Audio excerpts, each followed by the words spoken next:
সাথী ভালোবাসা মন ভোলে না, ও সাথী ভালোবাসা মন ভোলে না। নমস্কার, আমি জোজো। 2024 প্রায় শেষ হতে চলল, আর এই 2024-এ কি ফেলে এলাম, কি পেলাম আর কি পেলাম না, চলুন না একটু ফিরে দেখা যাক।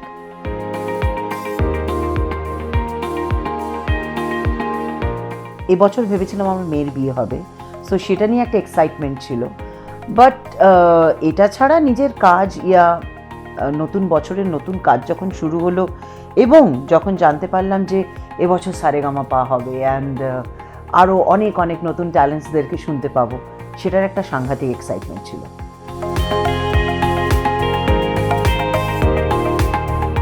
কেরিয়ারের শুরুর দিন আমার সবসময় মনে পড়ে, কারণ আমি সবসময় এটা মনে করি যে যতদিন আমি আমার রুটটাকে আঁকড়ে ধরে থাকবো ততদিনই আমি কিন্তু এগিয়ে যেতে পারবো।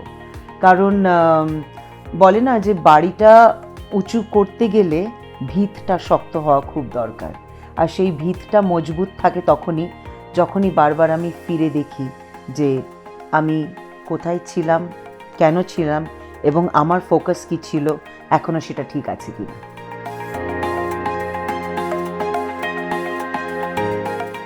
আমার মনে হয় প্রত্যেকেরই কেরিয়ারে এরকম সময় থাকে। দো আই হ্যাভ বিন, আমি এমন একটা ফ্যামিলি থেকে বিলং করি যেটা সোকল সেলিব্রিটি ফ্যামিলি বলা চলে, কিন্তু তবুও আমি এটা বিশ্বাস করি যে একজন সেলিব্রিটি বাবা মায়ের সন্তান হলেও নিজের জায়গাটা কিন্তু নিজেকেই তৈরি করতে হয়, এবং you have to prove every single time. Even newcomer যারা এই ইন্ডাস্ট্রি থেকে বিলং করে না, তাদের থেকে আরও অনেক বেশি প্রুভ করতে হয়। কারণ কি, সবসময় তুলনাটা বাবা মায়ের কাজের সঙ্গে আসে। তো আমি মনে করি যে সেইটার একটা প্রচণ্ড হার্ডওয়ার্ক ছিল। এবং আমি যেই সময় গান বাজনা শুরু করেছিলাম, এবং আমি যেহেতু স্টেজ পারফরমেন্স দিয়ে আমার ক্যারিয়ার শুরু করি, তার অনেক পরে আমার প্লেব্যাক হয়, তার অনেক পরে আমার অ্যালবাম বেরোয়। তো being a stage performer, I think I am the first woman in Kolkata যে গানের সঙ্গে একটু বডি ল্যাঙ্গুয়েজ ইউজ করতো। অ্যান্ড এটা বলাই বাহুল্য যে সবসময় নতুন কিছু করতে গেলে, পুরনো একটা কোনো নিয়ম ভাঙতে গেলে, নতুন কিছু করতে গেলে তাকে অনেক কিছুর সম্মুখীন হতে হয়। তো আমাকেও হতে হয়েছে। অপসংস্কৃতি, ও স্টেজ করে গেলে পরিবেশ নষ্ট হয়ে যায়, এসব অনেক কিছু শুনতে হয়েছে। অনেক তাবড় মিউজিশিয়ানরা একটা সময় বাজাতে চায়নি। বাট এগুলো হ্যাঁ আমাকে কষ্ট দিত ঠিকই, কারণ আমি তো খুব ছোট ছিলাম, অতটা এইসব ঘোর প্যাচ বা এইসবগুলো কিছু বুঝতাম না। কিন্তু আমার লক্ষ্য একটাই ছিল যে আমাকে অন্যদের থেকে আলাদা হতে হবে।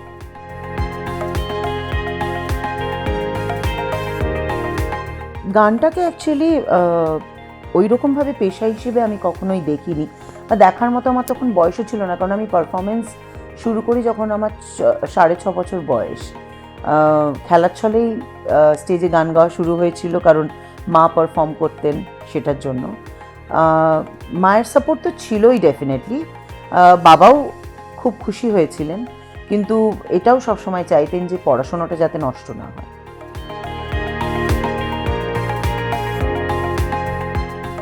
ছেলে মেয়েদের খুব ভালো কেটেছে, কারণ আমার ছেলে 5 বছরে পড়েছে, আর মেয়ের চাকরির জায়গায় প্রমোশন হয়েছে। সো সব মিলিয়ে খুব মজায় কেটেছে। এবং এবছর আমার টার্গেট ছিল যে মেয়েকে একটা বার্থডে সারপ্রাইজ দেব, এবং ও জানতো না।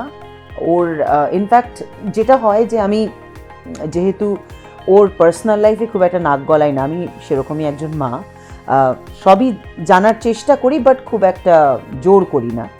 তো সেই জন্য আমার পক্ষে একটু ডিফিকাল্টও ছিল, বাট ইট ওয়াজ ফান যে আমি ইনস্টাগ্রামে ওর পোস্ট থেকে ওর অ্যাকচুয়ালি কে কমেন্ট করে এবং তাদের মানে যাদের সঙ্গে ও বেশি অ্যাটাচ তাদেরকে ডিএমএ পিং করে তাদের সঙ্গে কথা বলে নাম্বার জোগাড় করে ওর অফিসে গিয়েই ওকে সারপ্রাইজ দিয়েছি। And that was pretty exciting, এবং আমার মনে হয় যে ও কখনো দুঃস্বপ্নেও ভাবতে পারেনি মা এটা করতে পারে। So which was really very funny. আর যেহেতু ওর এবারে 28 বছর বয়স হলো, সো আমার খুব ইচ্ছে ছিল যে এবার ওকে একটুখানি সারপ্রাইজ দেবো আমি।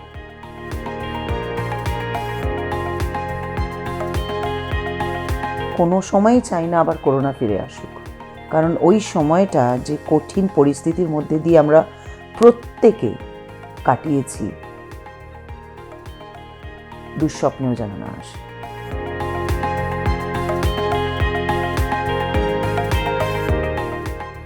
কখনো কখনো করে, কিন্তু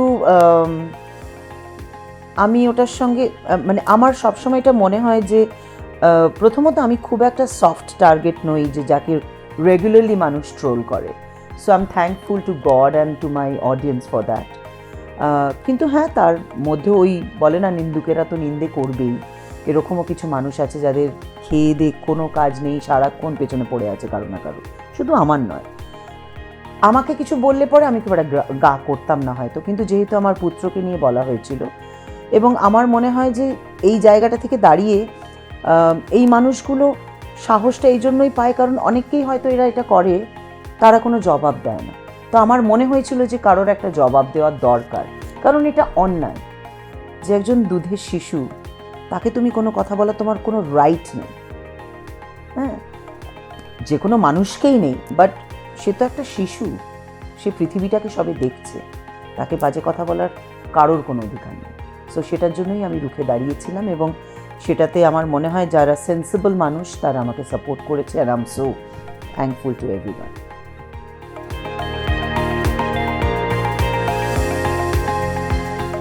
অনেক, এতগুলো বছরে অনেক রকম এরকম তিক্ত অভিজ্ঞতা হয়েছে, বাট একজন শিল্পী হতে গেলে জানো তো, তোমাকে যেরকম একজন শিল্পী হিসেবে স্ট্রং হতে হয়, মেন্টালিও স্ট্রং হতে হয়।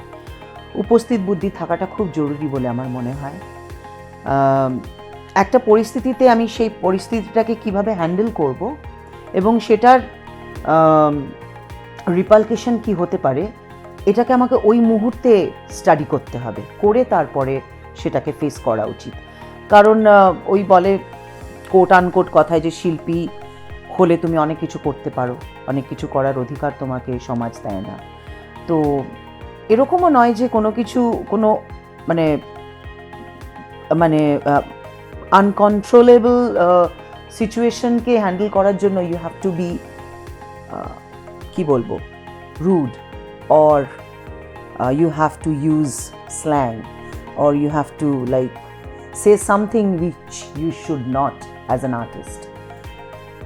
ভালোভাবেও মিষ্টি করেও চল মারা যায়।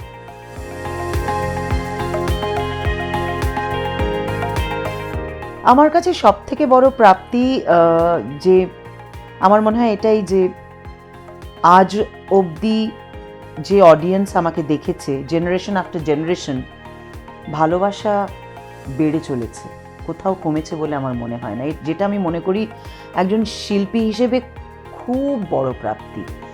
এটা যে কোনো অ্যাওয়ার্ডকে ছাপিয়ে যায়। কারণ কি, and I should mention this, যে কনসিডার করে নয় যে ও আচ্ছা উনি এত বছর ধরে গান গাইছেন, উনি এত বছর ধরে আছেন, সো এক্সকিউজ করে নয়।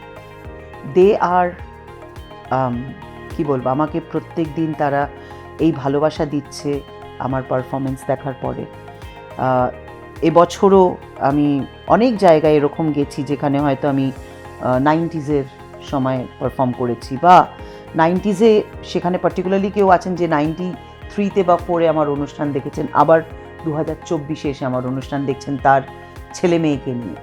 সো এর থেকে বড় প্রাপ্তি, এবং saying me that you are the same, আমার মনে হয় এর থেকে বড় প্রাপ্তি আর কিছু হতে পারে না।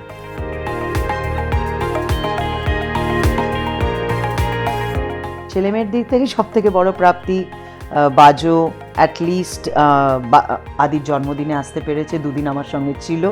কারণ ওকে মানে বলে না, ওর টিকি ধরা যায় না, বিকজ ও যে কাজটা করে সেটা এতই টাইম কনজিউমিং যে ওর ছুটি নেই। হোটেল গ্রুপসে যারা কাজ করে তারা সবাই জানে সেটা। And she has been quality manager for a big company, 3টে তাদের প্রপার্টির দেখাশোনা করে। So it's very hard, but I am so happy যে শি কুড মেক ইট। কারণ আমি সবসময় যে কোনো অনুষ্ঠানেই চেয়েছি যে পরিবারের আমরা সবসময় এক জায়গায় হই, কিন্তু আমাদের প্রত্যেকের কাজের ধরন এতই আলাদা যে আমরা সবসময় এক জায়গায় হতে পারি না, বাট আদির জন্মদিনটা was really really special this ইয়ার।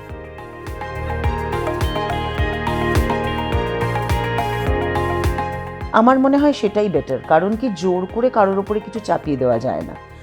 যেন আমার দিদা চাইতেন আমি ব্যারিস্টার হই, আমার মাসি মেশোরা চাইতেন আমি লয়ার হই, কেউ চাইতেন আমি ডক্টর হই, আমি কিছুই হইনি, আমি গান গেয়েছি।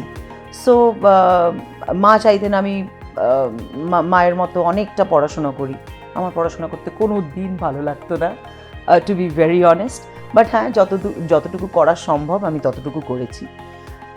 But I am thankful to God যে আমি যেটা করতে চেয়েছিলাম আমি সেই জায়গাটায় অনেকটা পথ এগিয়ে এসেছি, and I am happy about that.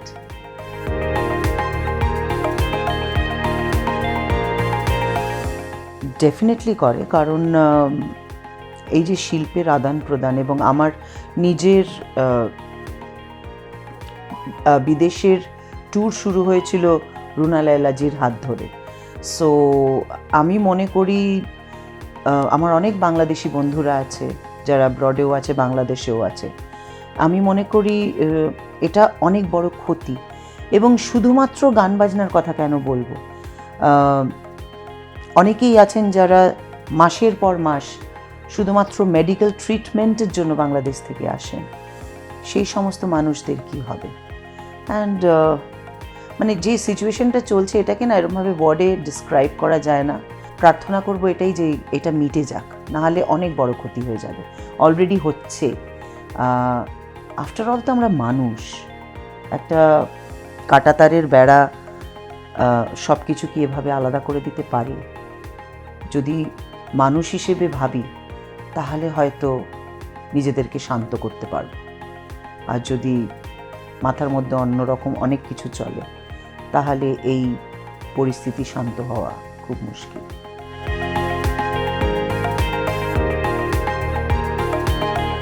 না, আমি ক্ষোভ ঠোক খুব একটা রাখি না, কারণ আমি সব সময় বিশ্বাস করি যে হ্যাঁ, মাঝে মাঝে হয়তো মন খারাপ হয় যে ইস, ওই গানটা আমার হলো না, বা ওই গানটা আমি পেলাম না, বা আমাকে দিয়ে গান গাওয়াচ্ছে না, ছবির গান কমে গেছে। বাট বিশ্বাস করো, ওই মানে মন খারাপটা না হয়তো কয়েক সেকেন্ডের হয়, বাকি পুরোটা খুব ভালো লাগে। কারণ আমি যেই সময় মঞ্চে যাই এবং 2008 বা 2005 বা তারও আগে যে গানগুলো গেয়েছিলাম সেগুলো যখন আজও গাই, এবং 5-6 বছরের বাচ্চা যারা তখন ওই সময় ভাবনা চিন্তাই ছিল না তাদের মা বাবার, তারা যখন ওই গানটা গায়, এর থেকে বড় আনন্দের আর কি আছে? ভগবান আমাকে না চাইতেও অনেক কিছু দিয়েছেন। তবে হ্যাঁ, যখন দুঃখ হয় তখন মনকে বলি যে maybe something better than that is waiting for me.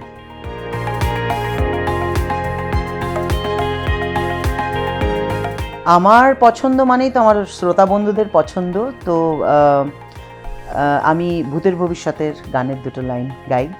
हो मोरे अंग अंग में आग लगाई दे बलमा, तू बड़ा बेईमान, धक धक धक धक धड़का मेरा मन, आग की लपेट में जल गया बदन, बलमा तू बड़ा बेईमान।